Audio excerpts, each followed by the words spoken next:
얼마 전 아버지가 헛간을 열고 안에 쌓인 잡동사니들을 정리할 때였다. 아침부터 하루 종일 달라붙어 있더니 저녁 무렵에는 거실에 잡동사니를 산처럼 쌓아두고 옛 추억에 젖어 있었다. 헌 옷에 옛날 앨범, 그리고 도자기 인형. 그런 것들 사이 문득 사진 한 장이 눈에 들어왔다. 거기엔 소파에 앉아있는 젊은 시절의 아버지와 웬 백인 여자가 함께 찍혀 있었다. 아버지는 약간 야위어 있었고 당시 유행한 듯한 어중간하게 긴 머리카락 때문에 이상해 보였다. 여자는 약간 턱이 각진 편이었지만 그래도 미인이라 할 수 있을 정도였다. 나는 그 사진을 손에 들고 아버지에게 무엇이냐고 물었다. 아버지가 대학교 3학년 때 유럽으로 여행을 떠나 방랑할 무렵 사진이라는 대답이 돌아왔다. 이 사람은 그러니까 아직도 잘 모르겠다.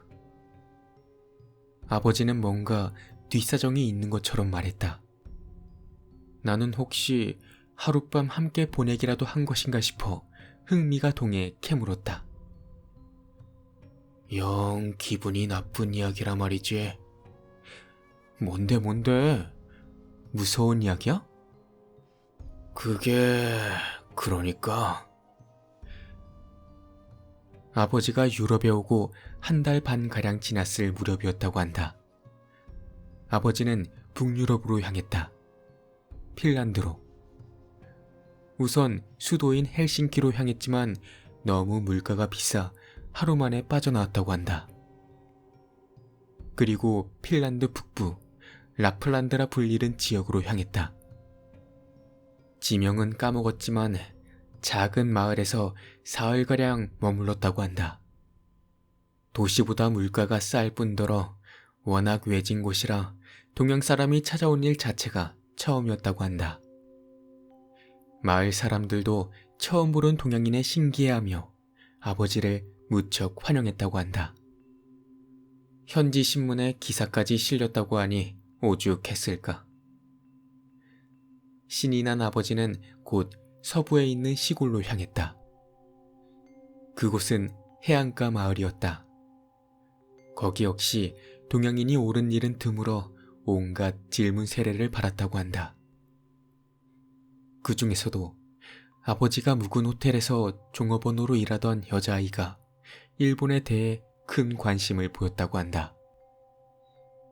대학에서 동양 문화를 연구하고 있었다고 했던가? 그 아이는 여름방학을 맞아 호텔에서 묵으며 숙박비 대신 일하고 있던 거라 일이 끝나면 아버지를 찾아와 수다를 떨었다고 한다. 아버지의 영 모자란 영어로도 어떻게든 의사소통이 이루어진 모양이다. 그런 와중에 원나잇을 노리는 흑심도 품었다니. 말은 그렇다고 해도 정작 그때까지 헌팅 한번 해본 적 없었기에 자연스레 그런 분위기로 이어지지 않을까 기대하는 정도였다고 하지만 아버지는 심지어 재정적 무리를 감수하면서까지 일주일 정도 더 묵을까 고민했었다고 한다. 그러던 사흘째 밤, 그날 역시 아버지는 저녁을 먹은 후 로비에서 잠시 그녀와 이야기하고 방으로 돌아왔었다고 한다. 평소에는 금세 잠에 빠지곤 했지만 그날은 왠지 잠이 오질 않아서 침대에 누워 그저 시간만 보내고 있었다고 한다. 그런데 밖에서 갑자기 소리가 났다. 날카로운 여자의 비명소리가.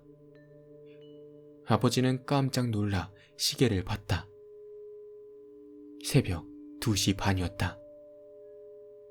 커튼을 열고 창밖을 보았다. 핀란드는 백야 현상 때문에 한밤중에도 밝은 편이었다. 호텔 앞은 광장이 조성되어 있었는데 앞에 깔린 돌계단이 아름다운 문양을 이루고 있었다. 아버지는 광장을 둘러보았다. 하지만 비명을 지른 사람은 보이지 않았다. 아버지는 창을 열고는 왼편 길을 보았다. 희미하게 사람 그림자가 보였다. 아무래도 이쪽으로 오고 있는 것 같았다. 그리고 다시 비명이 들렸다. 아까 전보다 크고 모만 구석구석까지 울리는 것 같은 불쾌한 소리였다. 아버지 쪽으로 다가오는 사람의 그림자 속도가 더욱 빨라졌다. 아버지는 창문을 닫았다. 하지만 커튼 그늘에 숨어 계속 밖을 바라보았다. 비명은 끊임없이 들려왔다. 지금 들리고 있는 소리는 마치 비명이라기보다는 울음에 가까운 듯한 소리였다. 꽤 시끄러웠지만 주변 사람들은 알아차리지 못하는 것인지 불 켜진 집 하나 없었다. 그리고 그 불쾌한 소리가 울려 퍼지는 사이 결국 사람 그림자가 광장에 들어섰다. 그 사람은 네글리제를 입은 여자였다. 마구 고개를 흔들어 흑갈색 긴 머리를 흐트러뜨리며 광장을 분주히 돌아다니고 있었다. 무엇인지 알 수 없는 기괴한 광경에 아버지는 계속 바라봤다. 저 여자는 대체 무엇인가? 왜 아무도 밖으로 나오지 않는 걸까? 설마 이 세상 사람이 아닌 건가? 그런 생각들을 하는 사이 문득 여자가 멈춰섰다. 광장 한가운데 어느새인가 정적이 새벽을 지배하고 있었다. 위험하다. 아버지는 온몸에 강렬한 한기가 덮쳐오른 것을 느꼈다고 한다. 아버지는 몸을 숨겨 침대에 누웠다. 이불을 덮는 순간 노크 소리가 들려왔다. 아버지는 소스라치게 놀랐다. 이 한밤중에 도대체 누가? 어쩔 줄 모르고 있자니 또 노크 소리가 들려왔다. 강하지는 않지만 확실하게. 아버지는 조심스레 문구멍을 들여다보니 여행 중 친해졌던 여종업원이 서 있었다. 아버지는 무슨 일인가 생각할 여유도 없이 문을 열었다. 그녀는 뭔가 이러지도 저러지도 못하는 모습으로 아버지의 목덜미를 잡아 끌더니 귓속말로 말했다. 절대 밖을 보면 안 돼. 조용히 하고 있어.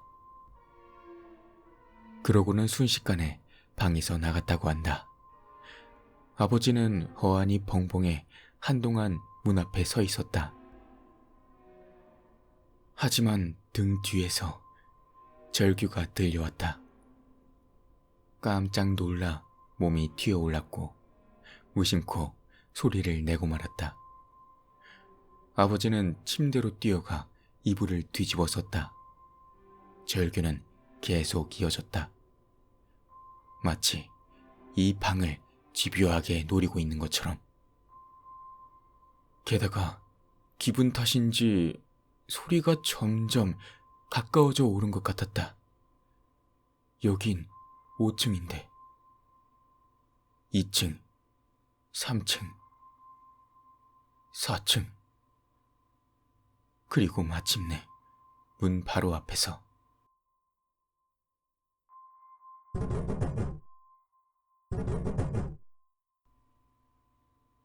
아버지는 결국 기절하고 말았다고 한다. 이튿날 아침 아버지는 늦게서야 눈을 떴다.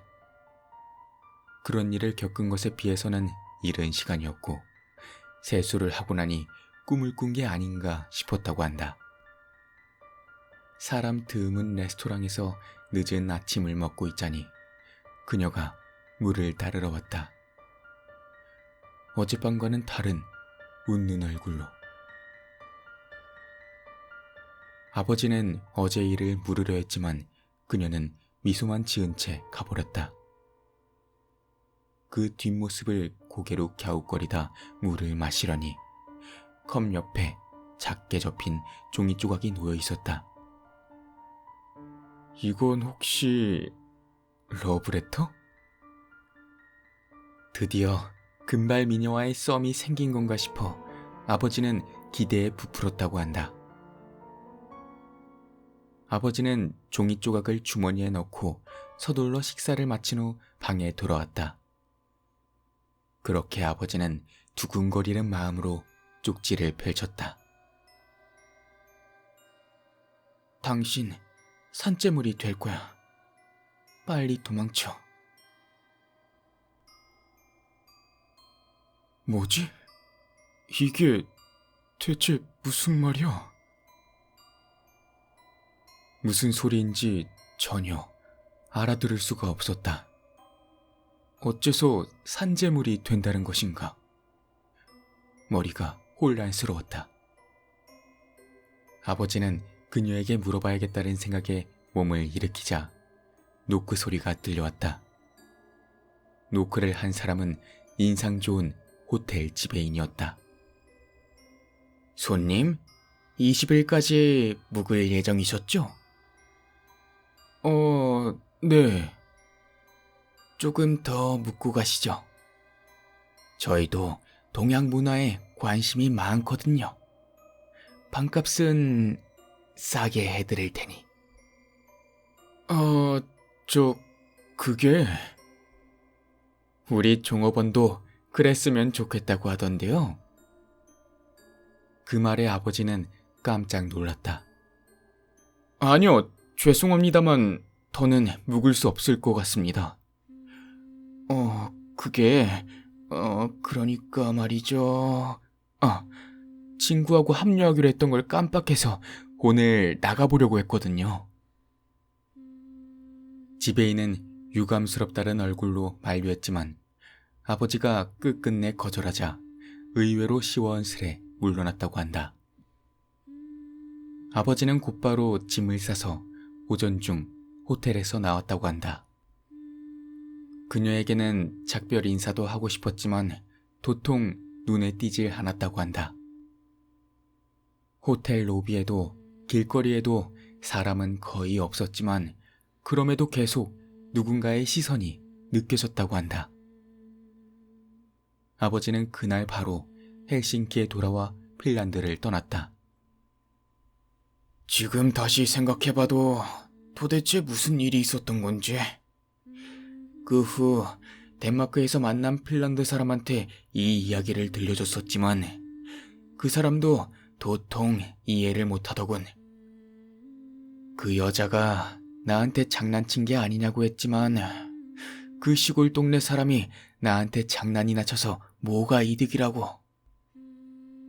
그 절규하는 여자가 말이야. 그 지방에만 있는 괴물이라 한 번 나타나면 누군가 산재물을 바쳐야 하는 게 아닐까? 나도 그 생각은 해봤지만 그 핀란드 사람은 그런 괴물 얘기는 들어본 적이 없다고 해서 말이지. 아버지는 가만히 사진을 바라보고 있었다. 이야기는 이걸로 끝. 재미없게. 아니, 이야기가 왜 이렇게 끝나? 맞다. 아빠, 그 절규하던 여자 얼굴은 봤어? 아니, 이상하게 얼굴은 기억이 안 나네. 아버지는 사진에서 눈을 떼고 나를 보았다. 더 이상한 건 말이야. 이 여자야. 호텔 종업원. 아무리 생각해봐도 이름이 떠오르질 않아. 이름을 안 들었을 리는 없는데 말이지.